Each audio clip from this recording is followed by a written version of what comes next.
ဘာဖြစ်လဲအတန်ဖန်းတဲ့လူကဆရာမဟုတ်လို့ပါအတန်ဖန်းသူအတန်ဖန်းတဲ့ကောင်လို့ပြောမှာ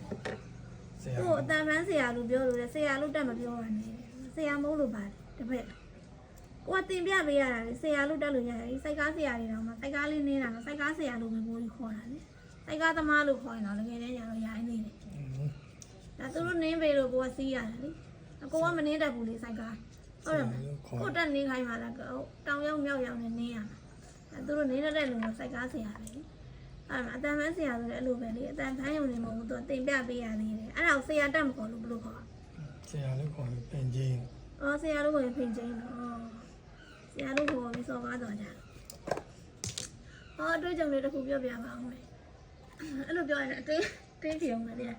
မှတ်မိသေးလားဦးလေဟိုပါလေဟိုတင်းရေးဆရာကြီးကိုလေတင်းရေးဆရာကြီးတယောက်ကတပည့်ရလေဟိုဆရာလို့ခေါ်တာလေနော်ဆရာပညာလို့ခေါ်တာလေနင်းလေဆရာပညာလို့နဲ့ဆရာပညာလို့စီမှာတဲ့အချင်းဆိုတာပါအဲ့တဲ့အဲ့တေးဆရာကြီးကပြောတယ်တဲ့သူကဘာလို့မင်းကဆရာလို့ခေါ်ရတယ်လို့ပြောတယ်တဲ့ဟာပညာလို့ရပါမလို့မင်းကသူ့ကိုဆရာလို့ခေါ်ရတယ်လို့ပြောတယ်တဲ့ကြည့်ရော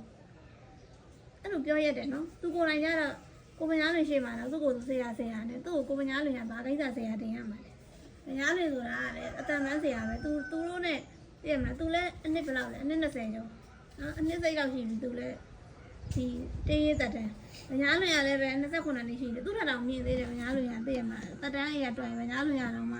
စောနေသေးတယ်သူတဲ့ဒီလောက်သက်ကတပါဒါမှစိတ်တက်ကိုပြောပြတာပါဘာပညာလွင်ရပါမလို့မင်းကဆရာတက်ခေါ်တာလေသူတပည့်ကိုပြောတယ်ဟုတ်လားအဲ့ဒါကိုကလည်းသိရမလားသူတပည့်ကလည်းကိုပြန်ပြောတယ်ဆိုတာကိုကတန်းယုံတာမဟုတ်ဘူးကိုပြန်အဲ့လိုမျိုးတွေကိုဆရာတက်ခေါ်လို့သူကဘာမို့လို့လဲဘာညာလဲကိုရမှာအဲ့လိုပြောပြီးတော့ပြောတယ်လာပြောတဲ့လူက4-5ယောက်ရှိတယ်4-5ယောက်ရှိတော့ကိုအံ့ဩသွားတယ်သိလားဒါဆိုရင်တော့တေချာဝါကြီးလို့ဒါပဲညာလို့ရပါမလို့မင်းကဆရာတက်ခေါ်တာလေဒါပြောရလိုက်သူကိုသူကြတော့ဆရာနဲ့သူတပည့်မဟုတ်တဲ့လူတွေရှိမှာပါဆရာအားလေသူကိုကဆရာလို့ခေါ်တယ်အကြောင်းမရှိဘူးကိုဆရာလည်းမဟုတ်ဘူးတော့ကိုကိုင်းမဲ့အစ်မရှိဘူးလေဟုတ်ကဲ့ကိုဆရာလို့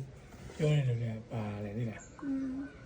တပည့်ငတ်နေလို့တပည့်ငတ်နေလူတွေဆရာလို့ပြောတာကိုကိုဆရာလို့ပြောတာဟုတ်ပါတပည့်ငတ်ကိုလည်းတပည့်ကိုမထားချင်ဘူးတပည့်ငတ်မထားချင်လို့တော့ပေးမခံလုံးတော့တပည့်ငတ်လို့ငတ်တိုင်းများလာတော့ကိုဆရာလို့ပဲပြောတာအဲ့လိုကိုဆရာနဲ့ပြောရလူတွေလည်းကြည့်လာတပည့်တွေအနားမှာမြဲလာတယ်လည်းမမြဲဘူးမွေးပါဘူးကိုလေးကအလုံးလုံးချင်လို့လားမေးတယ်လူတွေတင်နှန်းရှိလားလို့မေးတယ်သူတွေတင်နှန်းရတော့နောက်ကြဖွင့်နေဖွင့်မှာပေါ့နော်အဲတော့တော့လည်းတစ်ဖက်ရတော့မဟုတ်ဘူးရှိဘောကပဲပြင်ပန်းခံလုံးပြင်ပန်းတာတော့ပြင်ပန်းတာပေါ့ပြင်ပန်းတာတော့တော်တော်လေးပြင်ပန်းပါရဲ့တန်းနိုင်တော့တစ်ဖက်မွေးရင်အဲ့တစ်ဖက်မွေးတဲ့ဒုက္ခသိရမှာပြီးစော်ကားလည်းခံပြီးပညာလည်းပြီးရမှာနော်